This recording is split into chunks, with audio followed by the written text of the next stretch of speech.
নীরব নিস্তব্ধ রজনী। রাতে শুয়ে আছেন জাতির পিতা হযরত ইব্রাহিম আলাইহিসসালাম। এমনই সময় তিনি স্বপ্নে দেখলেন কে যেন তাকে বলছেন, হে ইব্রাহিম, তুমি কোরবানি করো। ইব্রাহিম আলাইহিসসালাম এই স্বপ্ন দেখে জেগে উঠলেন।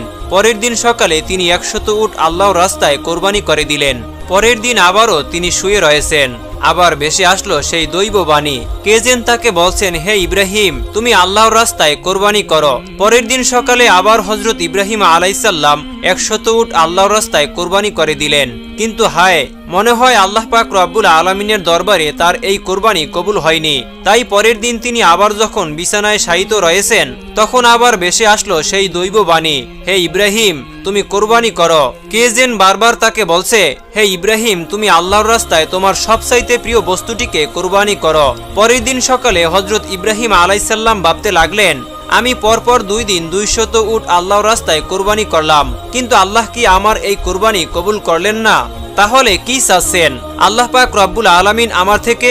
অনেক ভাবার পরে ইব্রাহিম আলাইহিসসালাম দেখলেন আল্লাহ পাক রব্বুল আলামিন আমাকে স্বপ্নে বলেছেন, হে ইব্রাহিম, তুমি তোমার জীবনের সবচাইতে প্রিয় বস্তুটিকে আমার রাস্তায় কোরবানি করো। এই পৃথিবীতে আমার সবচাইতে প্রিয় বস্তু হলো আমার সন্তান ইসমাইল। হযরত ইব্রাহিম আলাইহিসসালামের বয়স যখন 86 বছর ছিল, তখন হযরত ইসমাইল আলাইহিসসালাম তার গৃহে পয়দা হয়েছিলেন। আর এই সন্তানটি ছিলেন ইব্রাহিম আলাইহিসসালামের সবচাইতে প্রাণের ও মহব্বতের সন্তান। কেননা এত বার্ধক্য বয়সে তিনি একটি সন্তান লাভ করেছিলেন। এই সন্তানটি ছিল তার বংশধারা জারি রাখার একমাত্র মাধ্যম। কিন্তু আল্লাহ পাক রব্বুল আলামিন যখন তাকে এই প্রিয় সন্তানটি কুরবানি করার জন্য বারবার তাকে আদেশ দিলেন, ইব্রাহিম আলাইহিসসালাম মনে মনে দৃঢ় সংকল্প করে বললেন, এটাই যদি আল্লাহর অভিপ্রায় হয়, তাহলে যে ইসমাইলকে তার রাস্তায় কোরবানি করতে হবে, তাহলে আমি পিছপা হব না। আল্লাহ পাক রব্বুল আলামিনের মহব্বত ও ভালোবাসা পাওয়ার পথে দুনিয়ার কোনো কিছুই আমার জন্য বাধা হয়ে দাঁড়াতে পারবে না। এরপরে আল্লাহর নবী হযরত ইব্রাহিম আলাইহিসসালাম তার একমাত্র পুত্র ইসমাইলকে আল্লাহর রাস্তায় কোরবানি করার জন্য দৃঢ় সংকল্প করলেন। যেই ভাবা সেই কাজ। ইব্রাহিম আলাইহিসসালাম তার সন্তান বালককে ইসমাইলকে ডেকে বললেন, হে বৎস, তুমি গোসল করে সুন্দর সুসজ্জিত কাপড় পরে তৈরি হয়ে নাও, আমি তোমাকে নিয়ে একটি দাওয়াতে যাব। শিশু ইসমাইল আলাইহিসসালাম ছোটবেলা থেকেই আত্মীয় স্বজন ও পিতার মহব্বত ছাড়াই লালিত পালিত হয়েছিলেন। ছোটবেলা থেকেই পিতা তার সঙ্গে ছিল না। যখন বালক ইসমাইল আলাইহিসসালাম শুনলেন পিতা তাকে নিয়ে এক জায়গায় দাওয়াতে যাবেন, বালক ইসমাইল মনের আনন্দে নেচে উঠল। তখন তিনি মাতা হাজেরার কাছে গিয়ে বললেন, আম্মাজান, আপনি কি শুনছেন? আব্বাজান আমাকে কি বলছে? আমাকে নিয়ে তিনি নাকি এক জায়গায় দাওয়াত খেতে যাবে। ও আম্মাজান, আপনি তাড়াতাড়ি করে আমাকে গোসল করিয়ে দিন, আমার উত্তম পোশাক সজ্জিত করে দিন, আমি আব্বার সাথে দাওয়াত খেতে যাব। তখন ইসমাইল আলাইহিসসালাম বললেন, আমার যে আর তর সইছে না। তখন বিবি হাজেরা বললেন, সত্যি কি তিনি তোমাকে নিয়ে দাওয়াত খেতে যাবে? হযরত ইসমাইল আলাইহিসসালাম বললেন, আপনি তাকেই জিজ্ঞেস করে দেখুন না। এরপরে বিবি হাজেরা আলাইহিসসালাম ইব্রাহিম আলাইহিসসালামকে জিজ্ঞাসা করলেন, ও আমার প্রাণের স্বামী, আমি কি শুনলাম আপনি নাকি ইসমাইলকে নিয়ে একটি দাওয়াতের কাজে যাবেন এবং দাওয়াত খেতে যাবেন? ইব্রাহিম আলাইহিসসালাম বললেন, ও হাজেরা, তুমি ঠিকই শুনছো, ইসমাইলকে গোসল করিয়ে সুন্দর পোশাক পরিয়ে সুসজ্জিত করে দাও, আমি তাকে নিয়ে এক দাওয়াতে যাব। প্রিয় দর্শক, অনেকের মনে হতে পারে হযরত ইব্রাহিম আলাইহিসসালাম আল্লাহর নবী হয়ে বিবি হাজেরা ও ইসমাইল আলাইহিসসালামের সাথে একটা মিথ্যা কথা বলেছেন, কিন্তু মূলত জাতির পিতা ইব্রাহিম আলাইহিসসালাম তাদের সাথে মিথ্যা কথা বলেননি। গভীরভাবে যদি চিন্তা করা হয়, তাহলে ইব্রাহিম আলাইহিসসালামের এই কথাটি সঠিক ও বাস্তবসম্মত ছিল। কেননা তিনি তো ইসমাইল আলাইহিসসালামকে নিয়ে আল্লাহ পাক রব্বুল আলামিনের একটি দাওয়াতেই যাচ্ছিলেন। এরপরে বিবি হাজেরা আলাইহিসসালাম বালক ইসমাইলকে উত্তম রূপে গোসল করিয়ে সুন্দর পোশাক পরিয়ে সুসজ্জিত করে ইব্রাহিম আলাইহিসসালামের কাছে নিয়ে আসলেন। অতঃপর তাকে স্বামীর হাতে তুলে দেওয়ার পূর্বে বললেন, ও আমার প্রাণের স্বামী, ইসমাইলকে আমি ছোট থেকে এই পর্যন্ত লালন পালন করেছি, কিন্তু এর মধ্যে আমি তাকে একটিবারের জন্য আমার দৃষ্টির আড়াল হতে দেইনি। ও আমার প্রিয় স্বামী, আপনি সবসময় তাকে দেখে রাখবেন, কখনোই আপনি তাকে আপনার চোখের আড়াল করবেন না, যতক্ষণ পর্যন্ত না আপনি আর ইসমাইল আলাইহিসসালাম আমার কাছে ফিরে আসছেন। ততক্ষণ পর্যন্ত আমি উদ্বিগ্ন থাকব এবং আপনার পথ পানে চেয়েই থাকব। আমি আপনার এবং আমার পুত্রের পানে চেয়েই আমার সময় কাটাবো। হযরত ইব্রাহিম আলাইসাল্লাম বিবি হাজেরার এই কথা শুনে কোনো কিছু উত্তর করল না। তার হৃদয়ের মধ্যে এক তুফান বয়ে যাচ্ছিল। তিনি মুখ ফুটে কোনো কথা বিবি হাজেরাকে বলতে পারছিল না। তার অশ্রু যেন দুচোখ বেয়ে বেরিয়ে আসতে চাচ্ছিল, কিন্তু তিনি তার অশ্রুগুলোকে আল্লাহ পাক রব্বুল আলামিনের মোহাব্বতের দরিয়ায় চাপা দিয়ে রেখেছিলেন। এরপরে হযরত ইব্রাহিম আলাইসাল্লাম বালক ইসমাইলকে নিয়ে চলতে লাগলেন মিনার পাহাড়ের দিকে।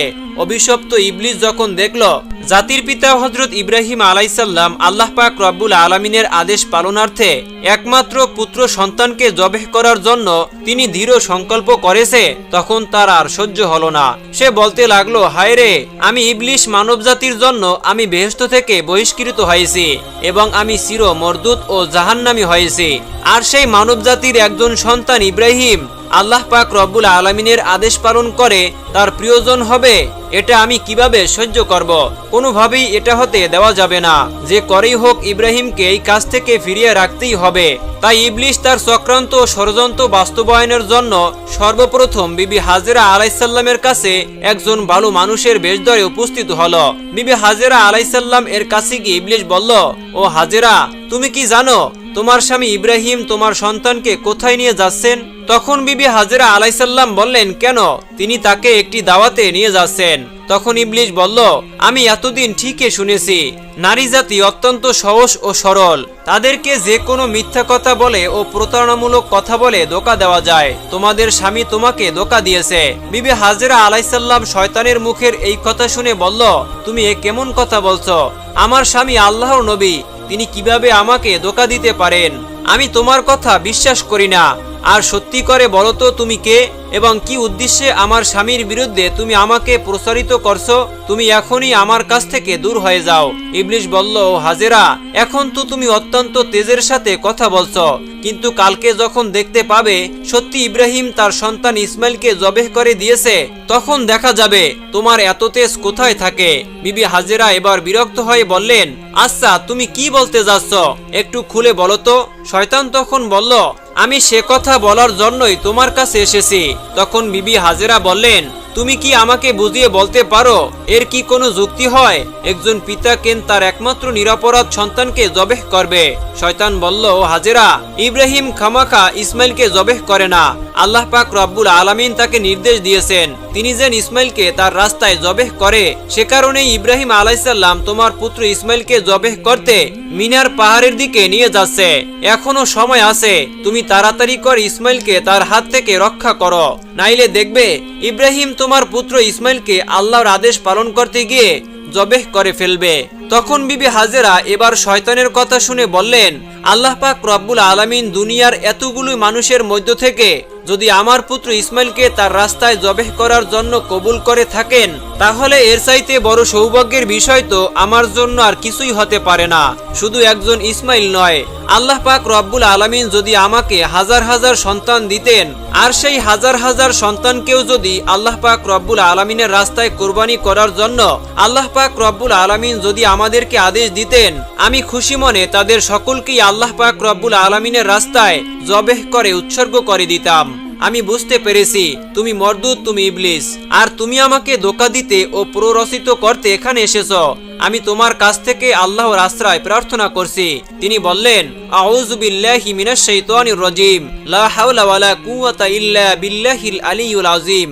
ও ইবলিস, তুমি এখনই আমার চোখের সামনে থেকে দূর হয়ে যাও। বিবি হাজেরা আলাইসাল্লামের এই তেজোতীপ্ত বক্তব্য শুনে ইবলিস আর তার কাছে টিকতে পারল না। অতঃপর সে সেখান থেকে পাগলা কুকুরের মতো লেজ গুটিয়ে পালিয়ে গেল। ইবলিস যখন দেখল বিবি হাজেরাকে ধোঁকা দিয়ে কোনো রকমই কাজ করা যাচ্ছে না, তখন সে চিন্তা করতে লাগলো, যাই বালক ইসমাইলকে গিয়ে এবার ধরি। হযরত ইসমাইল আলাইসাল্লাম হযরত ইব্রাহিম আলাইসাল্লামের পিছনে পিছনে চলতেছিলেন এবং তিনি কিছুটা তার পিছনেই ছিলেন। ইবলিস তখন ইসমাইল আলাইসাল্লামকে হাতের ইশারায় ডেকে ইব্রাহিম আলাইসাল্লাম থেকে আরো দূরত্বে নিয়ে গেল। এরপর সে ইসমাইল আলাইসাল্লামকে বলল, ও ইসমাইল, তুমি কি জানো তোমার পিতা তোমাকে কোথায় নিয়ে যাচ্ছে? ইসমাইল আলাইসাল্লাম বললেন, কেন? দাওয়াত খেতে নিয়ে যাচ্ছে। তখন ইবলিশ বলল, ওহে বালক, তুমি তো অত্যন্ত কচি ও ছোট, তোমার মন সাদাসিধে ও ভোলাবালা, তাই তোমার পিতা তোমাকে দাওয়াত খাওয়ার কথা বলে ধোঁকা দিয়েছে। তখন ইসমাইল আলাইসাল্লাম বললেন, তুমি এ কেমন কথা বলছো? কেন আমার পিতা আমাকে ধোঁকা দিবে? আমি তার একমাত্র সন্তান, আর এতদিন পরে তিনি আমার সাথে দেখা করতে এসেছেন, ধোঁকা দেওয়ার উদ্দেশ্য কি হতে পারে? তখন ইবলিশ বলল, ও ইসমাইল, তুমি জেনে রাখো, তোমার পিতা তোমাকে দাওয়াত খাওয়ার কথা বলে ধোঁকা দিয়ে জবেহ করার জন্য নিয়ে যাচ্ছে। মিনার পাহাড়ে গিয়ে তিনি তোমাকে জবেহ করে দিবেন। তখন ইসমাইল আলাইসাল্লাম বললেন, এটার কি কোনো যুক্তি হতে পারে যে কোনো পিতা তার একমাত্র সন্তানকে বিনা কারণে জবাহ করে দিবেন? ইবলিশ তখন বললেন, ও ইসমাইল, তোমার পিতা বিনা কারণে তোমাকে জবেহ করবে না। আল্লাহ পাক রব্বুল আলামিন তাকে নির্দেশ দিয়েছেন তিনি যেন তোমাকে তার রাস্তায় কোরবানি করেন, আর আল্লাহর নির্দেশ পালন করার জন্যই তোমার পিতা তোমাকে মিনার পাহাড়ে জবেহ করার জন্য নিয়ে যাচ্ছেন। তখন ইসমাইল আলাইসাল্লাম বললেন, আল্লাহ পাক রব্বুল আলামিন এই দুনিয়াতে এত এত মানুষের মধ্য হতে যদি আমাকেই তার রাস্তায় জবেহ করার জন্য কবুল করে থাকেন, তাহলে এর চাইতে বড় সৌভাগ্যের বিষয় আর কি বা হতে পারে? আমি বুঝতে পেরেছি তুমি হলে ইবলিশ। ও ইবলিশ, তুমি জেনে রাখো, আল্লাহ পাক রব্বুল আলামিন যদি আমাকে লক্ষ কোটি জীবন দিতেন, আর সেই লক্ষ কোটি জীবনকেও আল্লাহ পাক রব্বুল আলামিন যদি তার রাস্তায় কোরবানি করার জন্য কবুল করতেন, তাহলে আমি প্রতিবারই আল্লাহ পাক রব্বুল আলামিনের রাস্তায় কোরবানি হওয়ার জন্য প্রস্তুত থাকতাম। ও ইবলিশ, তুমি আমার কাছ থেকে এখনই দূর হয়ে যাও, আমি তোমার থেকে আল্লাহর কাছে আশ্রয় প্রার্থনা করছি। তখন ইসমাইল আলাইসাল্লাম বললেন, আউযু বিল্লাহি মিনাশ শাইতানির রাজিম। এরপরে হযরত ইসমাইল আলাইসাল্লাম ইবলিশকে লক্ষ্য করে পাথর মারতে লাগলেন। ইসমাইল আলাইসাল্লামের সেই স্মৃতির স্মরণ করে আজ পর্যন্ত হাজিরা হজে গিয়ে সেই শয়তানের গায়ে পাথর নিক্ষেপ করে। এরপরে হযরত ইব্রাহিম আলাইসাল্লাম পুত্র ইসমাইলকে নিয়ে মিনা প্রান্তরে উপস্থিত হলেন। তাফসিরে রুহুল মানিতে রয়েছে, ইসমাইল আলাইসাল্লামকে জবেহ করার পূর্বে জাতির পিতা হযরত ইব্রাহিম আলাইসাল্লাম তার সাথে একটি পরামর্শ করে নিতে চাইলেন। কুরআনের ভাষায় ইব্রাহিম আলাইসাল্লামের সেই পরামর্শের বাক্যগুলি ছিল এইরূপ। তিনি বললেন, ফালাম্মা বালাগা মাহুস সায়া ক্বালা ইয়া বুনাইয়া ইন্নী আরা ফিল মানাম ইন্নী আযবাহুকা ফানজুর মাযা তারা ক্বালা ইয়া আবাতি ফআল মা তু'মার সাতাজিদুনি ইনশাআল্লাহু মিনাস সাবিরিন। তিনি বললেন, হে আমার বৎস, আমি স্বপ্নে দেখছি যে আমি তোমাকে জবেহ করছি, এখন তোমার অভিমত কি বলো?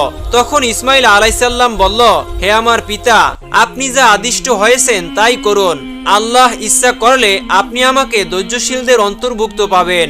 হযরত ইসমাইল আলাইসাল্লামের এইরূপ জবাব শুনে ইব্রাহিম আলাইসাল্লাম অত্যন্ত খুশি হলেন। তারপর ইসমাইল আলাইসাল্লাম তার পিতাকে লক্ষ্য করে বললেন, ওহে আব্বাজান, আপনি তো আমাকে জবেহ করে দিবেন, তার পূর্বে আমার কয়েকটি অনুরোধ রয়েছে, আপনি কি দয়া করে আমার সেই অনুরোধগুলি রক্ষা করবেন? তখন ইব্রাহিম আলাইসাল্লাম বললেন, বৎস, তুমি তোমার আরজিগুলো পেশ করতে পারো, আমি সেগুলিকে যথাসাধ্য রক্ষা করার চেষ্টা করব। তখন হযরত ইসমাইল আলাইসাল্লাম বললেন, ওহে আব্বাজান, আমাকে জবেহ করার পূর্বে আমার হাত পা উত্তম রূপে বেঁধে নিবেন। দেখা যায় জবেহ করার সময় জীব জন্তুগুলি তাদের হাত পা ছোড়াছুড়ি করে, তেমনি ভাবে মৃত্যু যন্ত্রণা সহ্য করতে না পেরে আমিও যদি আমার হাত পাগুলি ছোড়াছুড়ি করি, তা যদি আপনার শরীরে লেগে যায়, এতে আমার বেয়াদবি হবে, আর আমি চাই না মৃত্যুর পূর্বে আমার পিতার সাথে আমি বেয়াদবি করি। অতএব হে আব্বাজান, আপনি আমার এই অনুরোধ রক্ষা করবেন। আর দ্বিতীয়ত হলো, আমাকে জবেহ করার সময় আপনি আমার চক্ষুদয় ভালোভাবে কাপড় দ্বারা বেঁধে নিবেন, কেননা জবেহ করার সময় যদি আমার দৃষ্টি আপনার চেহারায় পড়ে, তাহলে আমার প্রতি আপনার দয়া হবে, যাতে আপনার জবেহের কাজে ব্যাঘাত সৃষ্টি হবে। আমি চাই না আমার চেহারার কারণে আপনি আল্লাহ পাক রব্বুল আলামিনের আদেশ পালন করতে কোনরূপ বাধার সম্মুখীন হন। আর তৃতীয়ত হলো, আমার যে আবদার তা হলো, কোরবানি করার পরে যখন আপনি গৃহে প্রত্যাবর্তন করবেন, তখন আমার রক্তমাখা জামা কাপড়গুলি নিয়ে আমার জনম দুঃখিনী আম্মার নিকট সমর্পণ করবেন এবং তাকে আমার সালাম জানাবেন, আর বলবেন যে তার এই ত্যাগের বিনিময়ে আমরা একত্রে বেহেশতে অবস্থান করতে পারবো, এবং তাকে আরো বলবেন যে আল্লাহ পাক রব্বুল আলামিন তার নির্দেশ পালন করার যে তৌফিক আমাদেরকে দিয়েছেন, তার জন্য তিনি যেন শুকরিয়া আদায় করেন এবং তিনি যেন আমার জন্য কোনরূপ দুঃখ প্রকাশ না করেন। পুত্রের মুখে এই কথাগুলো শ্রবণ করে হযরত ইব্রাহিম আলাইসাল্লাম অত্যন্ত সন্তুষ্ট হলেন। তিনি তার অস্থিনের নিচে পূর্বেই একগাছা দড়ি ও একখানা ছুরি লুকিয়ে রেখেছিলেন। তারপর তিনি সেই দড়ি বের করে হযরত ইসমাইল আলাইসাল্লামের হাত ও পা ভালোমতো বেঁধে নিলেন। এরপরে তার চোখে একখানা কাপড় বেঁধে নিলেন। তারপর হযরত ইসমাইল আলাইসাল্লামকে জবেহ করার জন্য মাটিতে শুইয়ে দিলেন। জাতির পিতা হযরত ইব্রাহিম আলাইসাল্লাম তার হাতে ছুরি নিয়ে প্রস্তুত রয়েছেন। তিনি জবেহ করবেন তার একমাত্র সন্তান ইসমাইলকে। তিনি এর মাধ্যমে চাচ্ছেন আল্লাহর আদেশ পালন করতে। তিনি সংকল্প করেছেন যে আল্লাহর আদেশ পালন করতে তাকে পৃথিবীর কোনো শক্তি বাধা দিতে পারবেই না। পিতা তার পুত্রের গলায় ছুরি চালিয়ে দিবেন আল্লাহর প্রেম ও মহব্বতে মাতোয়ারা হয়ে। এই দৃশ্য দেখে আসমান ও জমিনের ফেরেশতারা প্রকম্পিত হয়ে যাচ্ছে। তারা আল্লাহর তাসবিহ ও পবিত্রতা ঘোষণা করে যাচ্ছে। এরপরে হযরত ইব্রাহিম আলাইসাল্লাম পুত্র ইসমাইলের গলায় ছুরি চালাতে যাবেন। এমন সময় আল্লাহ পাক রব্বুল আলামিন ছুরিকে নির্দেশ দিলেন, হে ছুরি, খবরদার, তুই ইসমাইলের গলার একটি পশমও কাটবি না। তুই যদি ইসমাইলের গলার একটি পশমও কাটিস তাহলে তোর জন্য আমি জাহান্নামের আগুনকে অবধারিত করে দিব।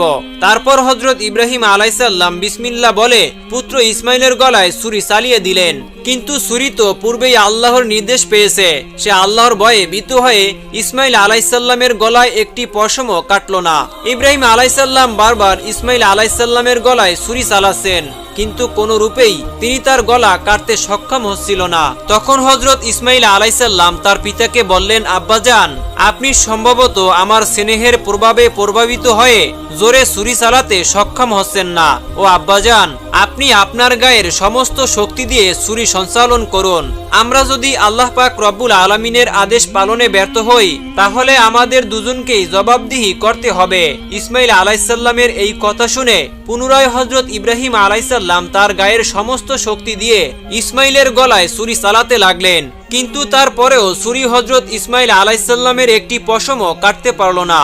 অনেকক্ষণ ধরে এভাবে ছুরি চালানোর পরেও হযরত ইব্রাহিম আলাইসাল্লাম একেবারে বিরক্ত হয়ে গেলেন। তারপর তিনি সজোরে ছুরিটিকে একদিকে নিক্ষেপ করলেন, আর সেই ছুরি গিয়ে লাগলো একটি পাথরের গায়ে। সঙ্গে সঙ্গে পাথরটি দ্বিখণ্ডিত হয়ে গেল। ইব্রাহিম আলাইসাল্লাম চক্ষু খুলে দেখলেন ছুরির আঘাতে পাথর দ্বিখণ্ডিত হয়ে গেছে। অতঃপর তিনি আবার ছুরিটিকে হাতে নিলেন।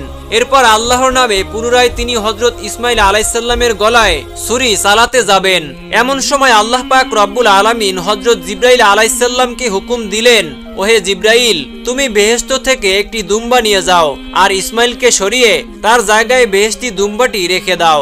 হযরত জিবরাইল আলাইসাল্লাম চোখের পলকে বেহেশত থেকে একটি দুম্বা নিয়ে তিনি চলে আসলেন। প্রিয় দর্শক, এখানে একটি কথা বলে রাখা ভালো, এই দুম্বাটি ছিল হযরত আদম আলাইসাল্লামের নেক সন্তান হাবিলের কোরবানিকৃত দুম্বা, যেটি আল্লাহ পাক রব্বুল আলামিন এতদিন বেহেশতে সংরক্ষণ করে রেখেছিলেন। তারপর হযরত জিবরাইল আলাইসাল্লাম ইসমাইল আলাইসাল্লামকে সরিয়ে ইব্রাহিম আলাইসাল্লামের ছুরির নিচে সেই বেহেশতি দুম্বাটি রেখে দিল। আর ওদিকে হযরত ইব্রাহিম আলাইসাল্লাম ছুরি চালিয়ে দিলেন। সাথে সাথে বেহেশতি দুম্বাটি কোরবানি হয়ে গেল। কিন্তু হযরত ইব্রাহিম আলাইসাল্লাম মনে করলেন তার পুত্র ইসমাইলকে তিনি কোরবানি করে দিয়েছেন। কোরবানি সম্পন্ন হওয়ার সাথে সাথে হযরত ইব্রাহিম আলাইসাল্লাম বললেন, আলহামদুলিল্লাহ, আলহামদুলিল্লাহ। তারপর তিনি তার চক্ষু খুলে দেখলেন ইসমাইল তো তার পাশে দাঁড়িয়ে রয়েছে। কুরবানি হয়ে গেছে একটি বেহেশতি দুম্বা। এই দৃশ্য দেখে হযরত ইব্রাহিম আলাইসাল্লাম আল্লাহর ফেরেশতা জিবরাইল আলাইসাল্লামকে জিজ্ঞাসা করলেন, হে ভাই জিবরাইল, আল্লাহ পাক রব্বুল আলামিন কি তবে আমার কোরবানি কবুল করেননি? কেন আমি আমার পুত্র ইসমাইলকে কোরবানি করতে সক্ষম হলাম না? হযরত জিবরাইল আলাইসাল্লাম বললেন, হে ইব্রাহিম, আল্লাহ তাআলা আপনার প্রতি সন্তুষ্ট হয়েছেন। আপনি তার নির্দেশ পালন করতে গিয়ে স্বীয় পুত্রকে কোরবানি করতে উদ্যত হয়েছিলেন এবং আপনার পুত্র যেভাবে আল্লাহর নির্দেশ মান্য করে স্বীয় প্রাণ তার রুহে উৎসর্গ করতে প্রস্তুত হয়েছিলেন, তাতেই আল্লাহ পাক রব্বুল আলামিন আপনাদের পিতা ও পুত্রের উভয়ের ওপরে অত্যন্ত সন্তুষ্ট হয়েছেন। তিনি আপনাদের উভয়কে পরীক্ষা করেছিলেন এবং আপনারা সেই পরীক্ষায় উত্তীর্ণ হয়েছেন। তাই আল্লাহ পাক রব্বুল আলামিন আপনার উপর সন্তুষ্ট হয়ে বেহেশত থেকে একটি দুম্বা প্রেরণ করেছেন, আর সেই দুম্বাটিকেই আপনি কোরবানি করেছেন। হযরত জিবরাইল আলাইহিসসালামের মুখ থেকে এই কথা শ্রবণ করার পরে হযরত ইব্রাহিম আলাইহিসসালাম পুনরায় আল্লাহ পাক রব্বুল আলামিনের শুকরিয়া আদায় করলেন। আল্লাহ পাক রব্বুল আলামিন হযরত ইসমাইল আলাইহিসসালামকে কোরবানি দেওয়ার সর্বশেষ পরিস্থিতির উপরে আলোকপাত করে আল কুরআনে উল্লেখ করেছেন, ফালাম্মা আসলামা ওয়া তাল্লাহু লিল জাবিন ওয়া নাদাইনাহু আইয়া ইব্রাহিম قد صدقت الرؤيا إنا كذلك نجزي المحسنين إن هذا لهو البلاء المبين وفديناه بذبح عظيم। আল্লাহ পাক রব্বুল আলামিন বললেন, অতঃপর তারা যখন উভয় আল্লাহ পাক রব্বুল আলামিনের অনুগত্য প্রকাশ করল এবং ইব্রাহিম তার পুত্রকে জবেহ করার জন্য কাঁধ করে শায়িত করল, আর তখনই আমি তাকে আহ্বান করে বললাম, হে ইব্রাহিম, তুমি তোমার স্বপ্নের আদেশ সত্যি পালন করলে, আর এভাবেই আমি সৎকর্ম পরায়ণদেরকে পুরস্কৃত করে থাকি। নিশ্চয়ই এটা ছিল একটা স্পষ্ট পরীক্ষা, আর আমি তার পরিবর্তে এক হৃষ্টপুষ্ট জন্তু জবেহ করেছিলাম এবং আমি তা পরবর্তীদের জন্য নিদর্শন করে রেখেছি। ইব্রাহিমের উপর শান্তি বর্ষিত হোক। এভাবেই আমি সৎকর্ম পরায়ণদেরকে পুরস্কৃত করে থাকি। প্রিয় দর্শক, এই ছিল হযরত ইব্রাহিম আলাইহিসসালাম কর্তৃক তার পুত্র ইসমাইল আলাইহিসসালামকে কোরবানি দেওয়ার কাহিনী। আল্লাহ পাক রব্বুল আলামিন জাতির পিতা হযরত ইব্রাহিম আলাইহিসসালামের এই ত্যাগ তিতিক্ষা ও আল্লাহর প্রেম থেকে আমাদেরকেও শিক্ষা লাভ করার তৌফিক দান করুন। সকলেই কমেন্ট বক্সে লিখুন আমিন। এরকম নিত্য নতুন ইসলামিক ঘটনা পেতে অবশ্যই আমাদের এই চ্যানেলটি সাবস্ক্রাইব করে পাশে থাকবেন। তো দেখা হচ্ছে পরবর্তী ভিডিওতে। সে পর্যন্ত আল্লাহ পাক রব্বুল আলামিন আপনাদের সকলকে ভালো রাখুন, সুস্থ থাকুন। আল্লাহ হাফেজ।